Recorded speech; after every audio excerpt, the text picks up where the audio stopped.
अस्सलामुअलैकुम स्टूडेंट्स। आज का हमारा टॉपिक है न्यूमेरिकल इंटीग्रेशन। इसकी बेसिक और इसका इंट्रोडक्शन तो हमने प्रीवियस वीडियोस में दे दिया था। आज हम इसकी मुख्तलिफ तकनीक से डेफिनेट इंटीग्रल्स को सॉल्व करेंगे और देखेंगे कि वो कैसे अप्रोक्सीमेट सॉल्यूशंस देते हैं। इसके लिए प्रीवियस वीडियो में जिस तरह हमने बताया कि मुख्तलिफ रूल्स हैं, जिनमें से ट्रेपेजॉइडल रूल है, सिम्पसन 1/3 रूल है, सिम्पसन 3/8 रूल है, वेडल्स रूल है और बोल्स रूल। इन रूल को हम आज अप्लाई करेंगे सभी को और देखेंगे कि उनसे अप्रोक्सीमेट रिजल्ट कैसे आते हैं। ये कुछ फार्मूला मैंने लिखे हुए हैं। पहला है trapezoidal rule. I for trapezoidal rule T is equal to h/2 into f0 plus f1। ये सिर्फ दो वैल्यूज़ के लिए हैं। अगर हमारे पास वैल्यूज यानी इंटरवल्स n हों उनके लिए ये फार्मूला है। इसी तरह सिम्पसन 1/3 रूल है। ये सिम्पसन 1/3 रूल है। आई यानी integral for Simpson rule is equal to this, और n इंटरवल के लिए सिम्पसन रूल ये है। इसे हम मज़ीद जनरल फॉर्म में इस तरह लिख सकते हैं। ये जनरल फॉर्म ज़्यादा बेटर है, ये भी ठीक है। इसके बाद है सिम्पसन 3/8 रूल। ये है सिम्पसन 3/8 रूल,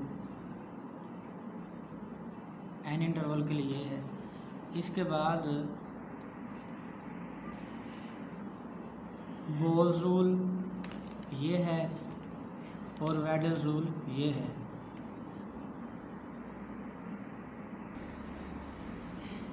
इन फार्मूलाज को वीडियो पॉज करके लिख लें कहीं, फिर जब क्वेश्चन सॉल्व करेंगे तो आपको आसानी रहेगी। अब हमारे पास एक एग्ज़ाम्पल है। ये डेफिनेट इंटीग्रल है e⁻²x/1 + x² limit from 0 to 2 dx। ये डेफिनेट इंटीग्रल है। जिन्होंने न्यूमेरिकल एनालिसिस 1 पढ़ी हुई है, डेफिनेटली उन्होंने इंटीग्रेशन के मुख्तलिफ तकनीक प्रीवियस सेमेस्टर्स वगैरह में भी पढ़ी हुई होंगी। अब उनके लिए कोई नई बात नहीं होगी। अगर हम इसे ऑर्डिनरी इंटीग्रेशन या आम इंटीग्रेशन के तहत इसे सॉल्व करें, e⁻²x/1 + x² यानी इसकी इंटीग्रेशन फाइंड करें, फिर उस पर अपर लिमिट और लोअर लिमिट अप्लाई करें, फिर इसका कोई आंसर आएगा, डेफिनेट आंसर आएगा। अब वो आंसर तो बिल्कुल डेफिनेट और एग्जैक्ट होगा, मगर यहाँ पर हम इसे चूँकि न्यूमेरिकली सॉल्व कर रहे हैं, जब न्यूमेरिकली सॉल्व करेंगे हम इस पे सिम्पसन 1/3 रूल लगाएंगे और इसका आंसर आएगा। ये आंसर बिल्कुल एग्जैक्ट नहीं होगा बल्कि अप्रोक्सीमेट होगा। बाद में हम फिर उन्हें कंपेयर करके एरर भी देख सकते हैं कि एरर कितना है। अब इसे सॉल्व करना स्टार्ट करते हैं। यहाँ पर उसने कहा कि इसकी इंटीग्रेशन फाइंड करनी है। Use Simpson 1/3 rule to evaluate the integral with n = 8। यहाँ पर n 8 है जो गिवन है। इसका सॉल्यूशन स्टार्ट कर दिया हमने। और लोअर लिमिट 0 है, अपर लिमिट 2 है, यानी यहाँ a और b, a की वैल्यू यहाँ पर हमारे पास 0 है और b की वैल्यू 2 है। तो सिम्पसन 1/3 रूल का मैंने फार्मूला पहले बताया था, मैं फिर दिखा देता हूँ। ये सिम्पसन 1/3 रूल का फार्मूला है। ये देखें जी,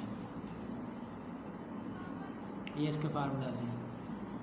IS = ये चंद वैल्यूज़ के लिए है और ये n इंटरवल्स के लिए इसे r इस तरह भी लिख सकते हैं, जो सी नोटेशन मर्जी याद कर लें। अब इस फार्मूला में हमें देखें कि कोई भी नोटेशन वाला फार्मूला यूज़ कर लें, h चाहिए, फिर f0, f1, f2 एट्सट्रा, ये चीज़ें भी चाहिए। अब इनको इसी क्वेश्चन में से देखेंगे कि ये कहाँ कहाँ से हमें मिलेंगे। यहाँ पर h फाइंड करना है। h का फार्मूला न्यूमेरिकल एनालिसिस 1 में हमने पढ़ा हुआ है। h का फार्मूला होता है b - a/n। b है 2 - a 0/n है 8। तो इसका मतलब h यानी जो स्पेस है, h मीन जो डाटा के अंदर स्पेस होगी, जो इसके ग्रुपिंग होगी, वो 0.25 के रिस्पेक्ट होगी। अब इससे हम टेबल ड्रा कर लें इसकी वैल्यूज़ का। ताकि हमारे पास f की वैल्यूज़ आ जाएं और x वगैरह की वैल्यूज़। टेबल ड्रा करने के लिए मैं लिखता हूँ यहाँ लाइन लगा कर लिख लेता हूँ।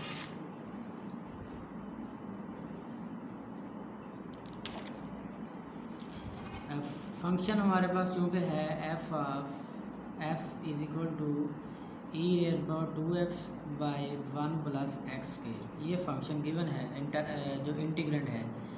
यहाँ पर x की वैल्यूज़ रखेंगे, मुख्तलिफ वैल्यूज़ होंगी। अब देखें, गौर करें, हमारे पास जो लिमिट है यानी लोअर लिमिट 0 से स्टार्ट हो रही है और upper limit at the end limit क्या है 2। 0 से हमने 2 तक जाना है, फिर सुन लें 0 से 2 तक जाएंगे और h यानी स्पेस कितनी रखेंगे 0.25 की। अब 0 से स्टार्ट कर दें, यहाँ 0 के बाद स्पेस दें 0.25 की, यानी 0 प्लस 0.25, ये कितना बनेगा, ये 0.25। फिर 0.25 के अंदर फिर ऐड करें इस स्पेस h को 0.25, कितना बन जाएगा, ये 0.50। फिर 0.50 के अंदर स्पेस दें 0.25 की, h मीन स्पेस, तो ये बनेगा 0.75। फिर स्पेस दें 0.25 की, ये बनेगा 1। फिर इसके अंदर 0.25 की स्पेस दें, ये बनेगा 1.25। एंड अब इसके बाद फिर स्पेस दें उसी को 1.50 बनेगा ये, फिर स्पेस दें ये 1.75, फिर स्पेस दें ये 2 बन जाएगा। अब ये तो हमने स्पेस लिख ली। इसके बाद यहाँ पर f की वैल्यूज़ फाइंड करेंगे। f हमने यहाँ पर चूँकि फाइंड कर लिया है x की वैल्यूज़। x को जब 0 रखेंगे यहाँ तो e रेज़ पावर 0 ये 1 होगा अपान 1 प्लस 0, यानी ये कितना बनेगा, e रेज़ पावर 0 1 अपान 1, ये आंसर कितना आ जाएगा, ये आएगा 1। अब x की वैल्यू 0.25 रखेंगे यहाँ, e रेज़ पावर 2 इंटू 0.25, ये हो गया e रेज़ पावर 0.25 को 2 से मल्टीप्लाई कर देंगे अपान 1 प्लस 0.25 को स्केयर। इसे जब सॉल्व करेंगे तो ये आएगा हमारे पास 1.5500। सिमिलरली बाकी नेक्स्ट वैल्यूज़ में मैं लिख लेता हूँ इसी तरह सॉल्व करके, ये भी आएंगी। ये वैल्यूज़ हमने फाइंड आउट करके लिख ली, एक्स की वैल्यूज़ को इस फंक्शन यानी इस इंटीग्रेंट में पुट किया तो ये वैल्यूज़ आई।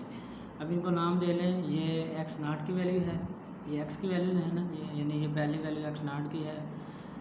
फिर ये एक्स नाट की वैल्यू सॉरी ये हमारे पास एक्स नाट की वैल्यू है